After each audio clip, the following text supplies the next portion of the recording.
চিকিৎসার গাফিলতিতে শিশু মৃত্যুর অভিযোগ। ঘটনাকে কেন্দ্র করে চাঞ্চল্য পূর্ব মেদিনীপুর জেলার দেশপ্রাণ ব্লকের বসন্তিয়া গ্রামীণ হাসপাতাল চত্বরে। জানা গেছে, মৃত শিশুর নাম সাথী দাস, বয়স 7 বছর। মা রাখি দাস এবং বাবা গৌতম দাস পূর্ব মেদিনীপুর জেলার কাঁথি থানার বাইজাপুর গ্রামের বাসিন্দা। পরিবারের অভিযোগ, সন্ধ্যায় অসুস্থ শিশুকে প্রথমে হাসপাতালে নিয়ে এলে ডাক্তারবাবুরা চিকিৎসা শুরু করেন এবং বলেন বাচ্চা সুস্থ রয়েছে। তারপর 12টার সময় আমাদের বাচ্চাকে হাসপাতাল থেকে ছুটি দিয়ে দেন। বাচ্চাকে নিয়ে বাড়ি আসার পর আবার বাচ্চাটি ফের গুরুতরভাবে অসুস্থ হয়। ফলে পরিবারের লোকজন পুনরায় আবার সেই হাসপাতালে তাকে ভর্তি করান। তখনও ডাক্তারবাবুরা বলছেন আপনাদের বাচ্চা ঠিক আছে। অভিযোগ, তারপর খানিক পরে ডাক্তারবাবুরা বললেন বাচ্চা এখন একটু অসুস্থ বোধ করছে, আমরা রেফার করে দিচ্ছি, আপনারা নিয়ে চলে যান। তারপরে বাচ্চাটির পালস বন্ধ হয় এবং বাচ্চাটি মারা যায়। শিশু মৃত্যুর পর পরিবারের পক্ষ থেকে সম্পূর্ণ দায়ী করা হয় হাসপাতালের চিকিৎসকদের। তাদের দাবি, কারণ ডাক্তারবাবু বাচ্চাটির শারীরিক অবস্থা বুঝতে না পেরে চিকিৎসা করতে পারেননি, আর এই চিকিৎসা না পাওয়ার কারণে বাচ্চাটি মারা গেল।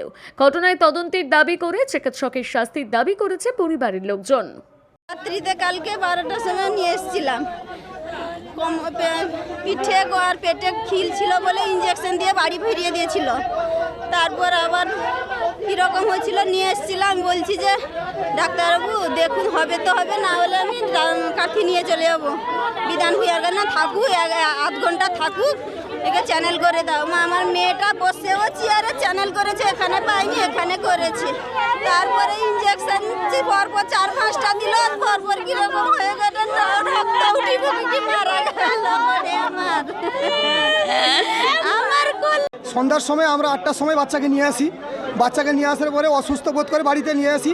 ডাক্তারবাবু সেখানে চিকিৎসা করে ছেড়ে দেন যে বাচ্চা সুস্থ রয়েছে। রাত 12টার সময় ছেড়ে দিল। 12টার পরে আমরা বাড়িতে আরও বাচ্চা অসুস্থ হয়ে পড়ে, পা হাত ঠান্ডা হয়ে যায়। সেখান থেকে আমরা আবার বাড়ি থেকে বাচ্চা নিয়ে আসি হসপিটালে। সেই 4টার সময়, 4:40 আমরা 4:30 সময় নিয়ে আসি। 4:30টার সময় নিয়ে এসে ডাক্তারবাবু বলছে যে এখনও বাচ্চা ঠিক রয়েছে, আমরা চিকিৎসা করছি, এখন দেখছি। 5টা বেজে গেল, বাচ্চা তখন পালস বন্ধ হয়ে গেছে, পা হাত ঠান্ডা, বাচ্চা আর নিঃশ্বাস নেই। সেখানে তখনও ডাক্তারবাবু বলছে বাচ্চা ঠিক রয়েছে। আমরা আবার ডাক্তারবাবু বলছে যে এখন আর নেই, রেফার করে দিচ্ছি, নিয়ে চলে যান। তখন বাচ্চা মারা গেছে, তখনই রেফার করতে চাইছে। এবারে আমরা এই ডাক্তারবাবুর সাজা চাইছি, এর যেন ফাঁসি এবং এর যেন যাবজ্জীবন, না হলে ফাঁসি, দুটোই আমরা চাইছি। এ ডাক্তারবাবু যেন কোনোদিন আর চিকিৎসা না করতে পারে। এ ডাক্তারবাবু পরিষ্কার চিকিৎসা করার যোগ্যতা নেই, এর যোগ্যতা নেই। এ আমাদের বাচ্চারা মেরে দিয়েছে, কালকে অন্যদের বাচ্চা মেরে দিবে, পরশু অন্য বাচ্চা মারবে। এর চিকিৎসা আমরা চাইছি না। এর না হলে ফাঁসি, না হলে যাবজ্জীবন, আমরা এর দুটোতে চাইছি। এর যেন লাইসেন্স কেড়ে নেওয়া হয়। গোপসাই অভিনন্দন সংঘ, এ গ্রুপ অফ ইনস্টিটিউশন, পূর্ব ভারতের অন্যতম বেসরকারি কলেজ যা বর্তমানে অধিক জনপ্রিয়তা পেয়েছে। পশ্চিম মেদিনীপুরের চন্দ্রকোনা টাউনে গড়ে ওঠা এই কলেজে বর্তমান সেশনে ভর্তি চলছে। 2025 এবং 2026 সেশনে ভর্তির জন্য শীঘ্রই যোগাযোগ করুন।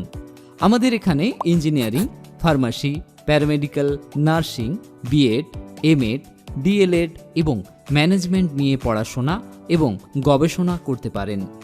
রয়েছে উন্নত মানের ক্লাসরুম, ল্যাব এবং সুবিশাল ক্যাম্পাস। আমাদের এখানে 50-এরও অধিক কোর্স করার সুবিধা রয়েছে। আরও বিশদে জানতে নিচের নাম্বারে কল করুন।